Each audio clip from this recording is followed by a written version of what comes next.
Welcome to our channel लोक सेवा exams powered by white board star learning app. कैसे हैं दोस्तों, कैसी चल रही है आप सबकी प्रिपरेशन। आई होप आप लोग अच्छे से पढ़ाई कर रहे होंगे जो RRB staff and welfare inspector exam है उसके रिगार्डिंग। ठीक है, तो चलिए हम लोग डिस्कस कर रहे हैं अपना जो डेली 9 PM 9 क्वेश्चन चैलेंज, जिसमें कि डेली 9 बजे आपको 9 क्वेश्चन दिया जाता है जो प्रोफेशनल एबिलिटी से रिलेटेड पार्ट है, जिसमें कि हम labour laws, industrial relation, IR, computer, RTI, NPS वो सारी चीज़ें डिस्कस करते हैं, आपको प्रैक्टिस करवाते हैं। क्लियर। चलिए, तो ये दोस्तों उसके लिए क्या करना है अटेम्प्ट करने के लिए आपको पता ही है। जस्ट मैं आपको बता दूं, आपको क्या है white board star learning app download करना है। ऐप डाउनलोड जिसका लिंक डिस्क्रिप्शन बॉक्स में है, राइट। डाउनलोड करेंगे आप, ये होम स्क्रीन है उसकी। होम स्क्रीन आने के बाद देखिए इसमें बहुत सारे ऑप्शन है, ई बुक्स है, क्लासेज है, सारी चीज़ें अवेलेबल है यहाँ पे। देखिए जिन्होंने डाउनलोड किया होगा उनको पता होगा, ई बुक्स है इसमें सारे जो जिस्ट हैं, ई बुक्स वहाँ पे अपलोड हैं, राइट। अभी आप डाउनलोड भी कर सकते हैं दोस्तों, जिन्होंने भी ज्वाइन किया है दोस्तों कोर्स, जिन्होंने सब्सक्रिप्शन लिया है, राइट, उनके लिए एक सूचना है कि वो अब लैपटॉप पे अगर लॉगिन करते हैं सेम नंबर से, तो आप वो क्या है उसको PDF को डाउनलोड भी कर सकते हैं और सेव करके आप प्रिंट आउट भी निकलवा सकते हैं। बहुत सारे स्टूडेंट्स की ये क्वेरी थी, बहुत सारे रिक्वेस्ट आ रही थी कि सर उनको PDF चाहिए था जिससे वो प्रिंट आउट निकलवा सकें। यस, वो चीज़ें हमने अपने ऐप में टेक्निकल चेंजेस किए हैं, वो आपको अवेलेबल करा दिया गया है। कुछ फाइल्स अवेलेबल हैं, जो फाइल्स नहीं अवेलेबल हैं डाउनलोड के लिए वो जल्दी ही आपको अवेलेबल करा दी जाएंगी। क्लियर। आई होप ये चीज़ आपके लिए यूज़फुल होगी। चलिए, तो without wasting much time start करते हैं। यस, मैंने बताया है, देखिए इसको अटेम्प्ट करने के लिए क्या करना है, आपको टेस्ट सीरीज़ में जाना है। टेस्ट सीरीज़ में देखिए बहुत सारे ऑप्शन हैं, लेबर लॉज मॉक टेस्ट है, डेली 9 PM 9 क्वेश्चन चैलेंज है, प्रैक्टिस डेली प्रैक्टिस क्विज है, test series in Hindi English. Test series आपको बता दें दोस्तों, देखिए यहाँ पे ऑलरेडी 15 टेस्ट लगभग अपलोड हो चुके हैं, 20 टेस्ट होगा इसमें आपको क्या है अभी हमने इंक्लूड किया है क्योंकि एग्जाम की डेट अभी नहीं आई है, हमारे पास सफिशिएंट टाइम है। पहले हमारा फोकस केवल था प्रोफेशनल एबिलिटी के पार्ट पे जो 50% सिलेबस था आपका। अभी मैं उसमें करंट अफेयर्स भी इंक्लूड कर रहे हैं हम लोग, ठीक है। उसमें आपको पॉलिटी, इन्वायरमेंट, ठीक है, स्पोर्ट्स और जो करंट अफेयर्स रिलेटेड टॉपिक्स हैं उसको भी प्रैक्टिस करवाएंगे, हम इसमें इंक्लूड करेंगे अपने टेस्ट सीरीज़ में, राइट। ठीक है, तो जो भी इंटरेस्टेड है वो ज्वाइन कर सकते हैं प्रैक्टिस के लिए। क्लियर। ये दोनों हिंदी और इंग्लिश दोनों में अवेलेबल देखिए दोस्तों। टेस्ट सीरीज इन हिंदी देखिए, हिंदी में भी सारी चीज़ें अपलोड है यहाँ पे, ठीक है। 15 टेस्ट ऑलरेडी अपलोड है। चलो, तो प्रीवियस ईयर पेपर्स ऑलरेडी बहुत सारी बार बता चुका हूँ मैं, फिर भी बहुत सारे स्टूडेंट नए लोग रहते हैं, नए पहली बार वीडियोस देखते हैं यूट्यूब पे, राइट, तो उनको पता नहीं होता है, इसलिए मैं बार बार आपको जो क्विकली एक बार रिवाइज करा देता हूँ क्या क्या चीज़ें अवेलेबल हैं यहाँ पर प्रैक्टिस के लिए, राइट। टॉपिक वाइज MCQs देखिए, सारे एक्ट हैं, देखिए जितने भी एक्ट हैं, industrial act, Hindi right, RTI, trade union, NPS, industrial employment, maternity benefit, ESIC, gratuity, payment of bonus, देखिए सारे एक्ट है, payment of wages, minimum wages, computer, right, ये सारे टॉपिक के MCQs भी अवेलेबल हैं आपको topic wise. Clear.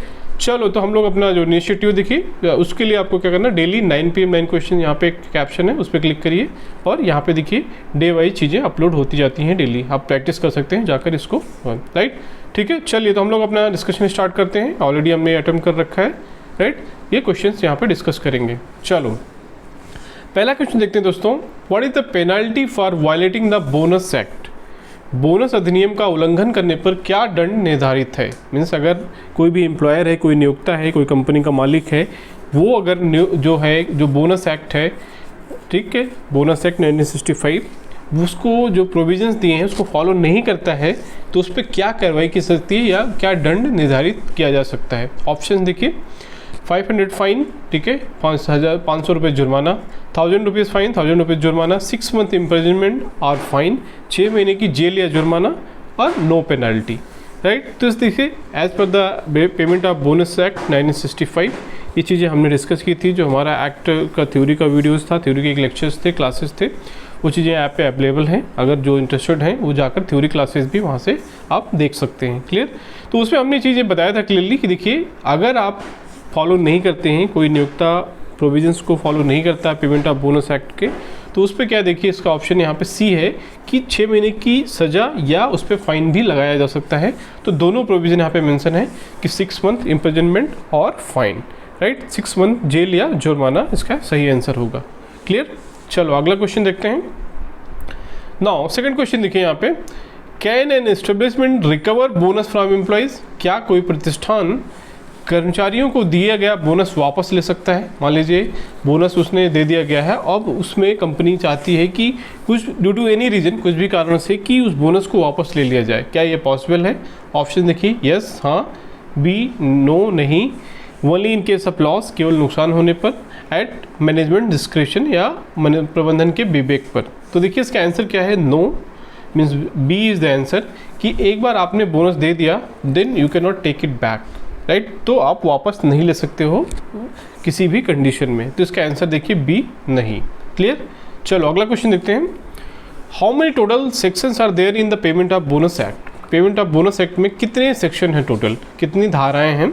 Option are देखिए, ये बहुत फैक्चुअल है, हो सकता हो इस तरह का क्वेश्चन, बट आपको दिमाग में रखना है ये चीज़ें, कभी कभी इस तरह के क्वेश्चन भी पूछते जा सकते हैं एग्जाम में। तो देखिए ऑप्शन आर 25, 30, 40, 39। तो इसका आंसर देखिए क्या है, 39 सेक्शंस हैं एज पर the payment of bonus act. Now fifth question देखते हैं यहाँ पे। In which matter does a registered trade union receive legal protection? Means पंजीकृत ट्रेड यूनियन को किस मामले में कानूनी संरक्षण प्राप्त होता है, कि मीन्स उसको लीगल प्रोटेक्शन है कि आप उस पर कोई कार्रवाई नहीं कर सकते हो, राइट। तो ऑप्शन देखिए, damage to the property during a strike, हड़ताल के दौरान संपत्ति क्षति, ऑर्गेनाइजिंग वर्कर्स, श्रमिकों को संगठित करने के लिए, लीगल एक्शन अगेंस्ट एम्प्लॉयर्स, नियोक्ता के विरुद्ध कानूनी कार्रवाई, ऑल ऑफ द अबव, सभी विकल्प सही हैं।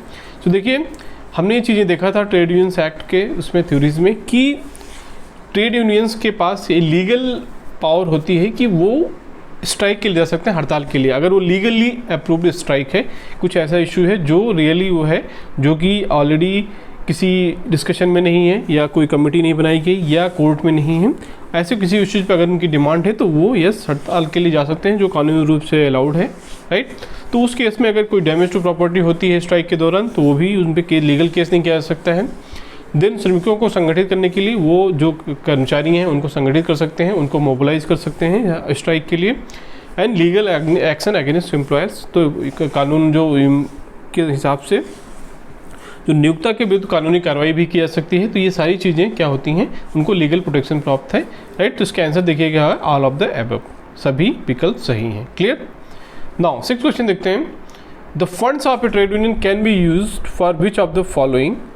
जो ट्रेड यूनियंस के पास फंड्स होता है दो तरह का दोस्तों, हमने देखा था कि एक जनरल फंड, एक पॉलिटिकल फंड, ये चीज़ें हमने थ्योरी में डिस्कस किया था।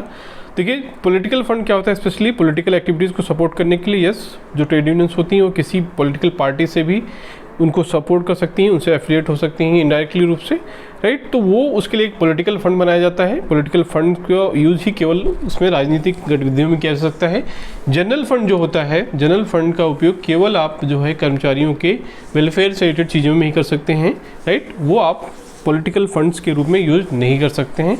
तो देखिए वो इसी बेस पे एक क्वेश्चन बनाया गया है कि ट्रेड यूनियन की निधि का उपयोग निम्नलिखित में से किसके लिए किया जा सकता है? Option, health and education of members, right, B donation to the political parties, C personal use, व्यक्तिगत उपयोग के लिए, डी बैंक इन्वेस्टमेंट, बैंक निवेश के लिए। तो देखिए इसका आंसर है A, health and education of members, because these are the welfare activities, ये वेलफेयर से रिलेटेड चीज़ें हैं। तो डेफिनेटली यस, जो ट्रेड यूनियन की जो फंड्स होते हैं, निधि होती है, वो उनके वेलफेयर के लिए यूज कर सकता है। तो उसका आंसर देखिए ए है। बाकी तीनों रीजन्स क्या हैं इसमें सुटेबल नहीं होते, राइट। अगर पॉलिटिकल फंड होता तो यस भी उसमें आता, बट व्यक्तिगत रूप से आप नहीं कर सकते हैं यूज, और इन्वेस्टमेंट भी नहीं कर सकते हैं। तो उसका आंसर क्या है ए। क्लियर? नाउ सेवन क्वेश्चन देखते हैं। Can an employer interfere in the trade union activities? क्या नियोक्ता ट्रेड यूनियन की गतिविधियों में हस्तक्षेप कर सकता है? मीन्स की ट्रेड यूनियन की जो भी रेगुलर एक्टिविटीज़ हैं, गतिविधियाँ हैं, क्या उसमें एम्प्लॉयर उसमें रिस्ट्रिक्शन लगा सकता है, उसमें हस्तक्षेप कर सकता है किसी भी कंडीशन में? तो देखिए ऑप्शंस क्या है, yes only if union is involve in illegal activity, B yes in all circumstances, हर स्थिति में, C no it violates union freedom, तो सी क्योंकि यह ट्रेड यूनियन की स्वतंत्रता का उल्लंघन है, D employer can only provide financial help, नियोक्ता केवल आर्थिक सहायता प्रदान करने का अधिकार है। तो देखिए इसका आंसर है यहाँ पे सी, कि employer can not interfere in the trade unions activities because it violates union freedom, क्योंकि ये यूनियन ट्रेड यूनियन की स्वतंत्रता का उल्लंघन है, क्योंकि एज पर द एक्ट जो है, जो ट्रेड यूनियंस एक्ट है 1926, उसमें उनको फ्रीडम दी गई है अपनी एक्टिविटियों को मैनेज करने में। क्लियर? तो इसका आंसर देखिए सी होगा। क्लियर? नाउ एट क्वेश्चन देखते हैं। By when must trade union submit it's annual report. Trade union को अपनी एक वार्षिक रिपोर्ट सबमिट करनी होती है, ठीक है। जितने भी trade unions registered trade union recognised trade unions हैं उनको आपको एक बैलेंस शीट सबमिट करनी होती है कि कितना पैसा आया मेंबरशिप के हिसाब से या कुछ और डोनेशंस या कहीं से भी जो मैनेजमेंट से कुछ अनुदान मिलता है वो पैसा, और आपने कहाँ पर पैसा खर्च किया, मतलब किन गतिविधियों में आपने वेलफेयर के लिए, एम्प्लॉयज़ के लिए, वर्कर्स की वेलफेयर के लिए या किसी को सपोर्ट करने के लिए, आर्थिक या एजुकेशन सहायता करने के लिए, वो सारी चीज़ों का आपको एक बैलेंस शीट बनाना पड़ता है और उसको प्रस्तुत करना पड़ता है किसके पास, जो लेबर कमिश्नर होता है और जो, ठीक है, मैनेजमेंट के द्वारा जो अथॉराइज्ड एजेंसीज होती हैं। क्लियर। तो देखिए इसका आंसर क्या है। ऑप्शन है 31 मार्च, 30 जून, 31 दिसंबर एंड 31 जनवरी। तो देखिए इसका आंसर है 31 दिसंबर। बाई 31 दिसंबर आपको क्या है, ट्रेड यूनियंस को अपना जो भी बैलेंस शीट है वो प्रस्तुत करना होता है किसके सामने, जो कंसर्न अथॉरिटीज़ होती हैं। क्लियर। आई होप इसमें कोई डाउट नहीं होगा, राइट। चलो अगला क्वेश्चन देखते हैं यहाँ पे। Now who can become a member of trade union under the act. Trade union के अधिनियम के अनुसार ट्रेड यूनियन का सदस्य कौन बन सकता है। Option are only government employees, केवल सरकारी कर्मचारी, तो ये तो नहीं होगा। ओनली प्राइवेट कंपनी एम्प्लॉयज़, केवल निजी कंपनी के कर्मचारी, ये भी इसका आंसर नहीं है। सी देखिए क्या है, एनी वर्कर आर एम्प्लॉयर, कोई भी श्रमिक या नियोक्ता। डी है ओनली पब्लिक सेक्टर एम्प्लॉयज़, केवल सार्वजनिक क्षेत्र के कर्मचारी। आपको पता है दोस्तों एक बहुत इंटरेस्टिंग फैक्ट है, नॉर्मली लोगों का थोड़ा सा मिसकंसेप्शन होता है जिसको नहीं पता होता, अगर जिन्होंने नहीं पढ़ा है अच्छे से ट्रेड यूनियन, उनको लगता है कि ट्रेड यूनियंस मतलब कि केवल वर्कर्स के लिए, केवल कर्मचारियों के लिए होता है, तो ऐसा नहीं है। ट्रेड यूनियंस दोनों फॉर्म कर सकते हैं, इवन कर्मचारी और जो एम्प्लॉयर होते हैं या जो कंपनी के मालिक होते हैं, ओनर्स होते हैं, वो भी आपस में मिलकर एक ट्रेड यूनियन फॉर्म कर सकते हैं, किसका, एम्प्लॉयर्स का, राइट। तो उस हिसाब से देखिए इसलिए इसका आंसर सी है कि एनी वर्कर और employer can be become a part of member of a trade union. अगर वो ट्रेड यूनियन एम्प्लॉयर की है तो एम्प्लॉयज बन सकता है कोई भी, और अगर एम्प्लॉयर क्या है तो इसमें देखिए एज है कि मिनिमम 15 साल होना चाहिए एज क्राइटेरिया, ये भी इंपॉर्टेंट है, कई बार हमने ये चीज़ें डिस्कस की हैं। तो ट्रेड यूनियन का देखिए मेंबर बनने के लिए मिनिमम आपको 15 साल का होना चाहिए, और ऑफिस वेयर बनने के लिए दोस्तों 18 साल। ये थोड़ा सा डिफरेंस आप ध्यान याद रखिएगा, क्योंकि नॉर्मली पढ़ते समय क्या होता है जल्दी जल्दी में हम ये चीज़ें इग्नोर कर देते हैं। जैसे देखते हैं मेंबरशिप टू ट्रेड यूनियन तो हम फटाक से उसको आंसर लगा देते हैं। तो आप क्लियर रखिए कि मेंबर ऑफ ट्रेड यूनियन 15 साल और मेंबर ऑफ ऑफिस वेयर बनने के लिए ट्रेड यूनियंस का वो 18 साल। क्लियर, राइट, क्लियर है। चलो आई होप ये चीज़ें आपके लिए दोस्तों यूज़फुल हुए, प्रैक्टिस करते रहिए, ठीक है। आपकी डेफिनेटली ये चीज़ आपके लिए एग्ज़ाम के लिए यूज़फुल होगी। जितना ज़्यादा आप प्रैक्टिस करेंगे उतना आपके लिए हेल्पफुल होगा एग्ज़ाम में, राइट। उसी ऑब्जेक्टिव के साथ दोस्तों, उसी उद्देश्य के साथ हम ये चीज़ें आपको प्रैक्टिस करवा रहे हैं, तो आप प्रैक्टिस करते रहिए हमारे साथ। डेफिनेटली इसमें हम और भी चीज़ें इंक्लूड करेंगे जल्दी ही, करंट अफेयर्स और जो पॉलिटी, हिस्ट्री या जो भी चीज़ें हैं, कॉमन चीज़ें जो एग्ज़ाम में आती हैं इस पेपर के हिसाब से, इस एग्ज़ाम के हिसाब से जो चीज़ें रेलिवेंट हैं हम उसमें और भी चीज़ें इंक्लूड करेंगे आपको फ्यूचर्स में, राइट। ठीक है, चलिए, so thank you for watching this video. मिलते रहिए, देखते रहिए अपने ये चीज़ें, और अपने फीडबैक कुछ भी है तो आप दे सकते हैं कमेंट सेक्शन में। क्लियर, ठीक है। So thank you for watching this video. मिलते हैं अगले वीडियो में नेक्स्ट कंटेंट के साथ। Thank you.